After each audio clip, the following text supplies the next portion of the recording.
자, 오늘은 마가복음 7장을 함께 보도록 하겠습니다. 마가복음 7장 1절부터 23절 말씀인데요. 후반부만 한번 읽어보도록 하죠. 마가복음 7장 14절부터 23절 말씀까지를 함께 읽어보도록 하겠습니다. 마가복음 7장 14절 무리를 다시 불러 이르시되 너희는 다 내 말을 듣고 깨달으라. 무엇이든지 밖에서 사람에게로 들어가는 것은 능히 사람을 더럽게 하지 못하되 사람 안에서 나오는 것이 사람을 더럽게 하는 것이니라 하시고 무리를 떠나 집으로 들어가시니 제자들이 그 비유를 묻자온대 예수께서 이르시되 너희도 이렇게 깨달음이 없느냐 무엇이든지 밖에서 들어가는 것이 능히 사람을 더럽게 하지 못함을 알지 못하느냐 이는 마음으로 들어가지 아니하고 배로 들어가 뒤로 나감이라 이러므로 모든 음식물을 깨끗하다 하시니라 또 이르시되 사람에게서 나오는 그것이 사람을 더럽게 하느니라 속에서 곧 사람의 마음에서 나오는 것은 악한 생각 곧 음란과 도둑질과 살인과 간음과 탐욕과 악독과 속임과 음탕과 질투와 비방과 교만과 우매함이니 이 모든 악한 것이 다 속에서 나와서 사람을 더럽게 하느니라. 자, 지난 시간에 우리가 그 마가복음 6장을 함께 묵상을 했습니다. 자, 마가복음 6장이 어떤 얘기였죠? 바로 게네사렛에서 일어난 바로 치유 부흥의 역사였습니다. 그러니까 이 예수님이 그 사역이 놀라운 열매를 맺을수록 그러니까 예수님의 그 능력이 드러나고 예수님의 이름이 드러날수록 이 영적인 측면에서 보면 어둠의 권세는 대항하게 되어 있죠. 그러니까 축사나 뱀고침 사역은 단순히 개인적인 차원에서만 변화가 일어나는 것이 아니라는 의미입니다.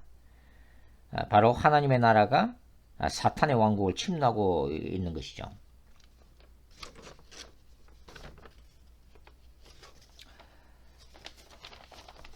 이 복음서에서 바리새인들은 바로 어둠의 아들들로 불리워지죠. 특별히 이제 요한복음 8장 읽어보시면 예수님이 바리새인들을 향해서 뭐라고 저게 비판하세요. 너희의 아비는 마귀다라고 아주 무서운 선포를 하고 있는 모습을 볼 수가 있습니다. 이 사탄의 나라가 침노하면서 사탄은 공격을 하게 되어 있죠. 사탄이 사용하는 바로 도구가 여기서는 바로 바리새인들이죠. 그래서 이 바리새인들은 이 게네사렛의 치유 부흥에 불꽃이 계속 타오르는 것을 막기 위해서 방해하기 위해서 바로 예수님과 제자들을 뭘로 공격해요? 소위 정결의식 논쟁을 통해서 찬물을 끼얹고자 그렇게 이제 하고 있는 모습을 볼 수가 있습니다. 사실 기독교에서 부흥의 역사도 그러한 역사라고 볼 수가 있습니다. 사실 부흥의 역사가 일어나도 사실 30년을 넘기기는 힘들죠.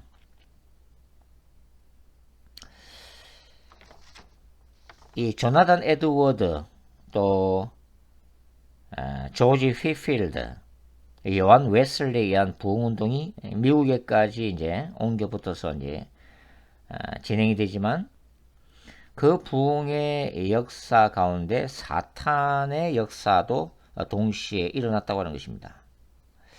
그것은 부흥운동에 대해서 비판적인 세력이 등장하고 있었다는 그런 역사적인 우리가 교훈에서도 배울 수가 있는데요. 한편으로서는 이 부흥 운동에서 일어나는 성령의 강력한 역사, 기사와 표적, 때로는 그 집회 가운데 그 청중들이 입신을 하고 천국을 보고 지옥을 본다든지 악령이 떠나간다든지 병고침의 역사가 일어난다든지 어떤 환상을 보게 된다든지 하는 이러한 초자적인 역사에 대해서 한편에서는 그것을 모방하는, 그것이 잘못 왜곡된 극단적 신비주의 운동이 일어나게 되었다고 하는 거죠. 그래서 이 부흥운동 전체가 매도되는 그런 결과를 낳았다고 하는 것입니다. 또 두 번째는 한쪽에는 인위적인 부흥운동이 일어나게 되죠. 그러니까 인간적인 어떤 쇼에 해당하는, 정말 성령이 강력하게 임해서 마치 그러한 현상이 일어나는 것처럼 부흥을 조작하는 일들도 일어났다고 하는 거죠. 또 세 번째는 뭡니까? 같은 이 또 목사 그룹에서 부흥 운동을 뭡니까? 사탄이 일으키는 그런 역사라고 비판을 하면서 어떤 교리적인 측면에서나 신학적인 어떤 논쟁을 들고 일어나면서 부흥의 찬물을 끼얹는 그러한 일들도 있었다고 하는 거죠. 그러니까 이 게네사렛의 지유 부흥의 역사를 접한 바리새인들은 뭡니까? 예루살렘 사내들인 공예가 이 문제를 먼저 언론했을 것이고, 그리고 이 문제에 대해서 예수님과 제자들을 공격하기 위한 어떤 신앙적인 이런 어떤 허점을 찾기 위해서 바리새인들을 파송했다고 하는 것이죠. 그만큼 예수님의 영향력이 유대 사회에서 커져가는 것을 두려워했다는 것을 얘기를 합니다. 이것은 영적인 세계에서는 뭐예요? 바리새인들을 통한 바로 사탄의 공격이기도 했다고 하는 것입니다. 자, 오늘 이 마가복음 7장 1절부터 23절은 크게 세 개의 단락으로 우리가 좀 분류를 해볼 수가 있죠. 첫 번째는 마가복음 7장 1절부터 5절까지의 말씀이죠. 여기는 정결 의식과 관련해서 바리새인들에게 이제 공격하는 장면이 나타나 있고, 그 다음에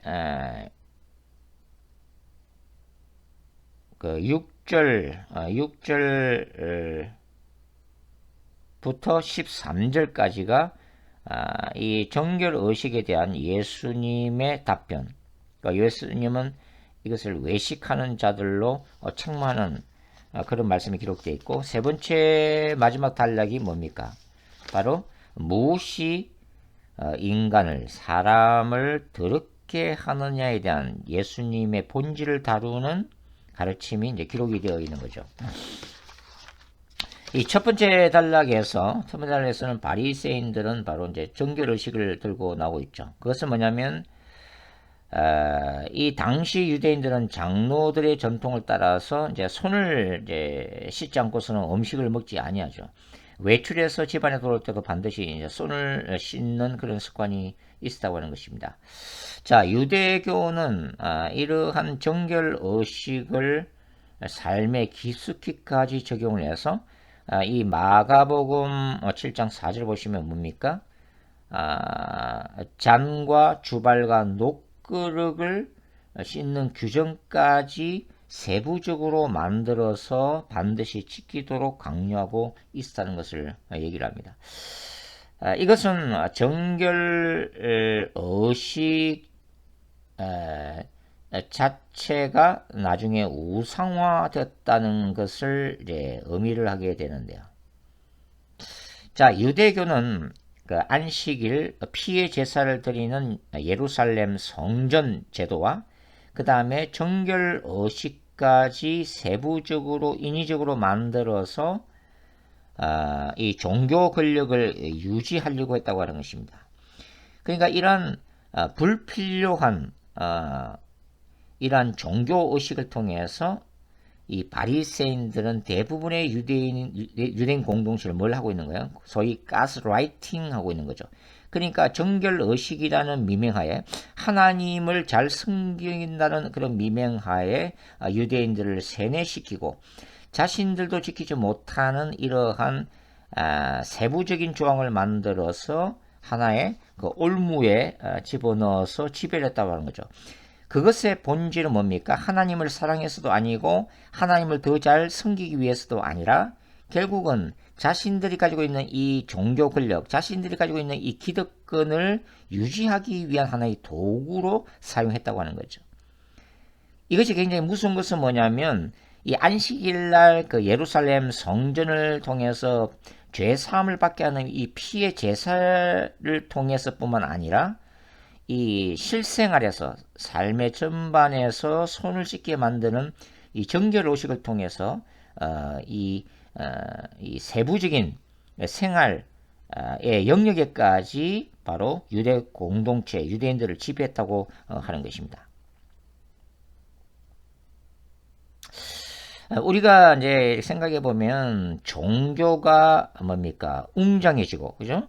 어떤 의식이 세부화되고, 정형화되고, 획일화되고, 또 그것이 굉장히 끝보기에 화려해지고, 규정이 많을수록 사실은 뭐예요? 내면이 무너지고 있다는 하나의 반증이라고 우리가 할 수가 있다고 하는 것입니다. 결국은 내면의 어떤 부분들을 채우지 못하는 것을 외적으로 보여주는 외적인 것들이 이제 상대적으로 발전이 되어지고 있다고 하는 거죠. 자, 예수님은 이러한 바리새인들의 그 정결 의식에 대해서 그 본질을 찔가면서 비판을 하시죠. 바로 6절에 보시면 이르시되 이사야가 너의 외식하는 자들에 대하여 잘 예언하였도다. 기록하였으되 이 백성이 입술로는 나를 공경하되 마음은 내게서 멀도다. 이사야서 29장 13절을 지금 인용하시면서 이 바리새인들이 뭡니까? 사람의 계명으로 교훈을 삼아서 하나님을 헛되이 경배한다고 비판하고 계시는 거죠. 자, 결국은 이 바리새인들은 뭡니까? 바리새인들은 이 장로들의 그 유전, 인간의 가르침을 중심으로 바로 하나님의 말씀을 왜곡시키고 또 그러므로 인해서 이 자체의 종교가 변질되고 타락되었다고 하는 거죠. 결국은 하나님의 이름을 얘기하고 하나님의 영광을 드러낸다고 하지만 사실은 뭡니까? 하나님을 대적하는 종교로 타락되어 가고 있었다는 것을 얘기합니다. 그래서 예수님은 하나 예화를 드시죠. 즉 코르반에 관한 레위기 2장에 나오는 이 코르반에 관한 예화를 드시면서 분명히 이 율법에는 부모를 공경하라고 했는데 이 바리새인들은 부모에 대한 공경과 책임을 회피하기 위한 그 악한 목적을 위해서 뭡니까? 레위기 2장의 고르반이라고 하는 하나님의 말씀을 왜곡시키면서 그걸 사용했다고 하는 거예요.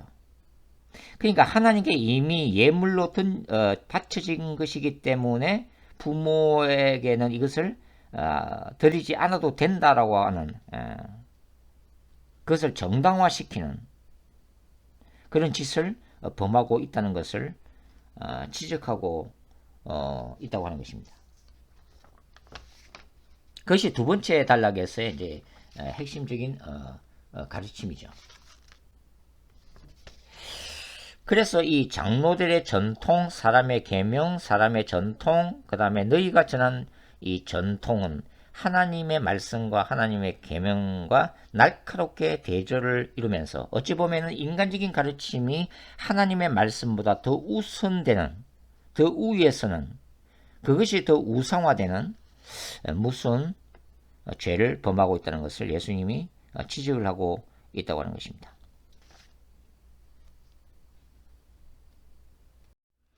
자, 그래서 예수님은 이 세 번째 단락에서 무엇이 인간을 더럽게 만드느냐에 대해서 이제 말씀을 하시죠. 자, 이 말씀을 하시는 것은 결국은 바리새인들의 이 정결 의식을 중심으로 해서 사람의 전통을 고수하고 그것에 집착하는 것은 결국 뭐예요?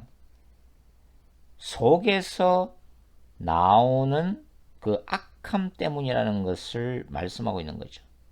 그러니까 제자들이 단순히 씻지 않고 손으로 먹는 것이 사람을 더럽게 하는 것이 아니라 바리새인들과 같이 아무리 손으로 깨끗하게 씻고 손발을 씻어도 뭡니까? 그 속에서 나오는 것이 악하기 때문에 뭡니까? 그것이 바리새인들을 더럽게 만들고 있다는 역설적인 가르침을 지금 주고 계시는 거죠.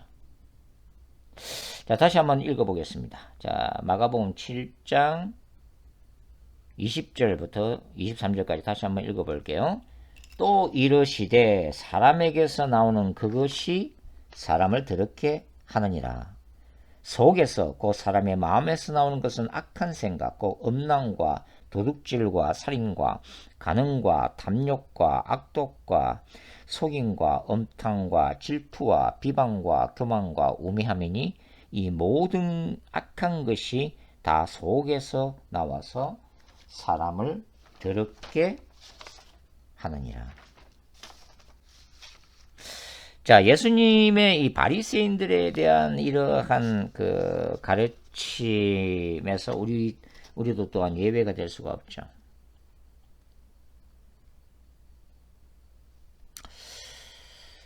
자, 신자들은 외적으로 보이는 것도 중요하지만 더 본질적인 건 뭐예요? 그 내면의 세계를 가꾸는 것입니다. 그것은 마치 이 정원을 가꾸는 것과 똑같은 거죠. 그러니까 신자들은 마음을 가꾸는 정원사들이라고 하는 것입니다. 분주한 일상적인 삶 가운데 우리는 때때로 멈추어 서서 우리의 본래 모습이 하나님 앞에 어떻게 서 있는지 말씀과 기도 가운데 우리의 내면을 살필 필요가 있다고 하는 거죠. 이거는 뭐 쉬운 일은 아니죠. 자, 정원을 가꾸는 일이 결코 쉽습니까? 아니죠. 거기에는 시간을 들여야 되고 마음을 써야 되고 또 지속적으로 가꾸어야만이 아름다운 정원이 유지가 되는 거죠. 아무리 평소에 그 정원을 열심히 가꾸어도 며칠만 방치하면 어떻게 돼요? 벌써 잡초가 이제 생기는 거죠. 그래서 우리는 우리 내면에 있는 악한 것들, 쓴뿌리와 악함이라고 하는 이런 불필요한 장가지들을 제거해 주는 작업이 필요하다고 하는 것입니다. 걱정과 두려움이라고 하는 이 잡초를 제거하는 것이 필요하다고 하는 거죠. 때로는 분노의 가지를 잘라줘야 되고 또 사랑과 또 용서라고 하는 이 물과 거름을 주면서 정원이 아름답게 유지될 수 있도록 해야 한다고 하는 거죠. 그래서 신자들은 무엇을 평소에 보고 무엇을 듣는가가 굉장히 중요한 것입니다. 여러분, 포르노를 계속 보면서 음란이 없어지기를 기대할 수는 없다고 하는 거죠. 자, 이 주변의 이 부정적이고 비판적인 말을 계속 들으면서 우리가 긍정적인 사고를 하고 긍정적인 사람이 되기를 기대할 수 없다고 하는 것입니다. 결국은 우리 마음의 정원을 잘 가꾸기 위해서는 무엇보다도 거룩한 주님과의 개인적인 친밀감이 필요하죠.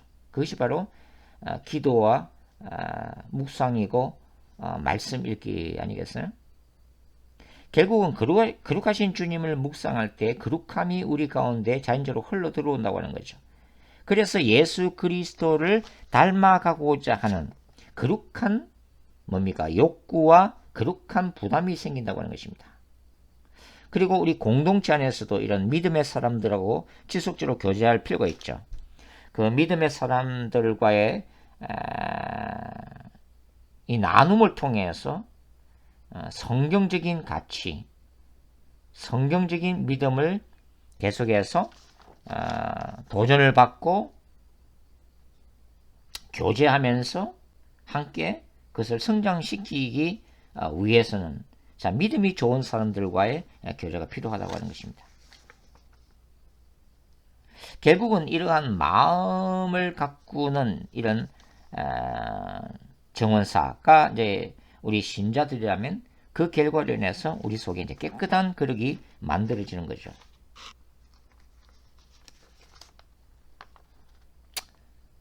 내면의 세계를 아름답게 만든다는 것은 우리 내면에 있는 마음의 그릇을 하나님 앞에서 깨끗하게 만든다는 것을 의미하는 거죠.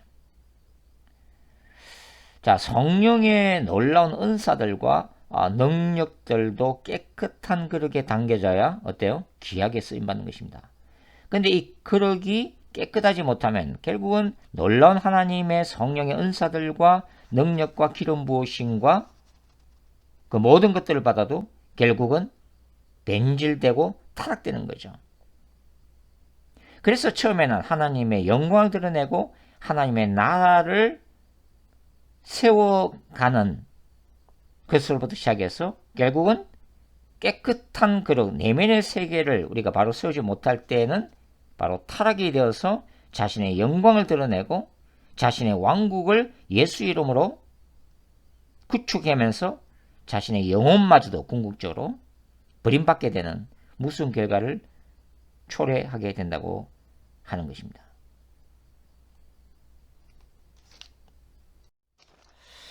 사실 인간의 내면은 잔잔한 호수와 같습니다.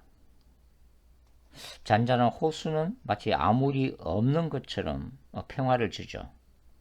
굉장히 깨끗하게 보이고 정결하게 보입니다. 그러나 이 호수에 해오리 바람이 몰아쳐서 호수 밑바닥에 깔아앉은 모든 것들이 표면화될 때는 굉장히 심각하다는 것을 알 수가 있죠. 굉장히 추악한 인간의 그 죄악된 본성을 우리는 직면을 하게 된다고 하는 것입니다. 결국은 바리새인들의 외식은 끝은 아름답고 경건해 보이지만 그 속은 변질되고 왜곡되고 타락되고 온갖 거짓과 가식으로 가득 차 있는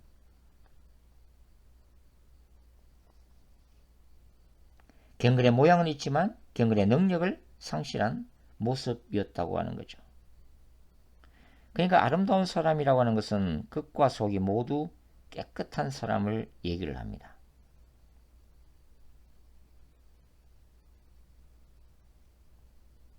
근데 이러한 것들이 그냥 되는 게 아니라 자아를 날마다 십자가에 못 박는 그런 과정을 통해서 만들어진다고 하는 것입니다. 그것이 바로 청교도 영성이죠.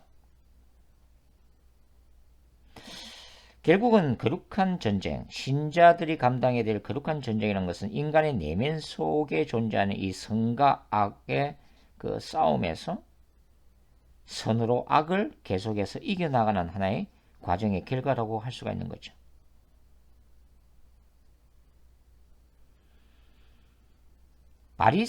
바리새인들의 내면 세계에 존재했던 이 모든 악한 것들은 사실 사탄의 나라에 속한 것입니다.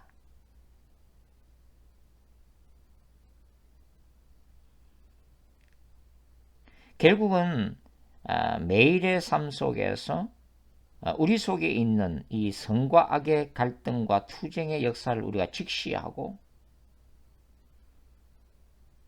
우리가 매일매일 악을 제어하고 선함을 선택하면서 거룩한 전쟁에서 수행해 나가는 것이 바로 천국을 향해 가는 하나의 과정이라고 하는 것이죠.